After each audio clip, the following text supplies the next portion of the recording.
গত 5 তারিখে আপনাদের সাংবাদিকদের একটা প্রতিবেদন আমরা মিডিয়ার মাধ্যমে দেখতে পাই ভিডিওতে, যে ডাক্তাররা প্রেজেন্ট না।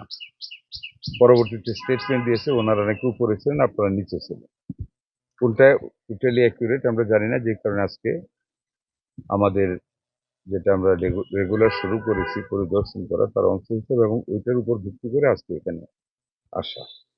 একটা মাত্র 24 ঘন্টা আগে রিপোর্ট হওয়ার পরেও ভাবছিলাম যে সব ডাক্তার পাবো, ডিউটি বাউন্ড পাবো সবাইকে, কিন্তু সেটা পাইনি।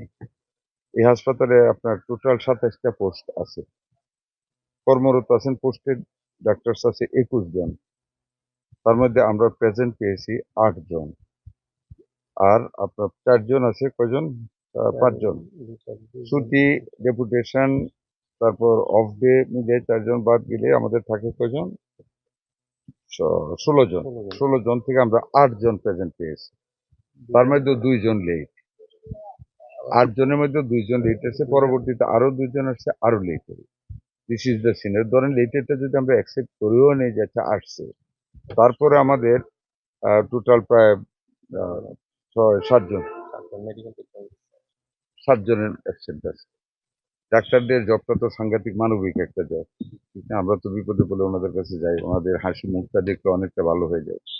আমার কথা হলো, চাকুরি তো এটা না, মানুষের সেবা করে দেন। আমরা তো বলতেছি আমরা জনগণের ভোট ধরে আমরা পাবলিক হেলথ কেয়ারটা আমরা পৌঁছে দেবো, চিকিৎসা সেবা পৌঁছে দেবো, পৌঁছাবো তো ডাক্তার সাহেবদের দিয়ে। এই তো সিনারিও বললাম, এখন আমি চাই আমি আমার উপর তো ক্ষমতা আছে না, সবার সাথে আলাপ করে নিয়ম অনুযায়ী যা করা যায় তাই করবো। এই রেবিসকে আমরা গত 3-4 দিন আগে রাত্রে আপনারা নিশ্চয়ই দেখেছেন, আমরা রেবিসের একটা ওয়ার্ল্ড হেলথ অর্গানাইজেশনের একটা কন্ডিশনের কারণে টেন্ডার পথে দেরি হয়েছে। সেই মানে ওইটাকে আমরা বাদ দিয়ে আমরা ক্যাশ টাকা দিয়েছি রেবিসের টিকা কেনার জন্য। আমি টিএচএ প্রসঙ্গে বলেছি আগামীকাল কিনতে ওনার এটা প্রত্যেক উপজেলায় আমরা ইনস্ট্রাকশন দিয়ে দিয়েছি, and cash has been allocated. ওনার রেবিসে অ্যান্টি রেবিস যেটা একটা মাত্র ইন্ডাস্ট্রি মানে তৈরি করে ইনসেপ্টটা, ওনাদেরকেও বলেছি, তারাও বলেছে তারা রেগুলার সাপ্লাই দিয়ে যাবে, এবং ক্যাশ টাকা দিয়েছে সারা বাংলাদেশে। এখন অ্যান্টি রেবিস টিকার কোনো অসুবিধা হবে না।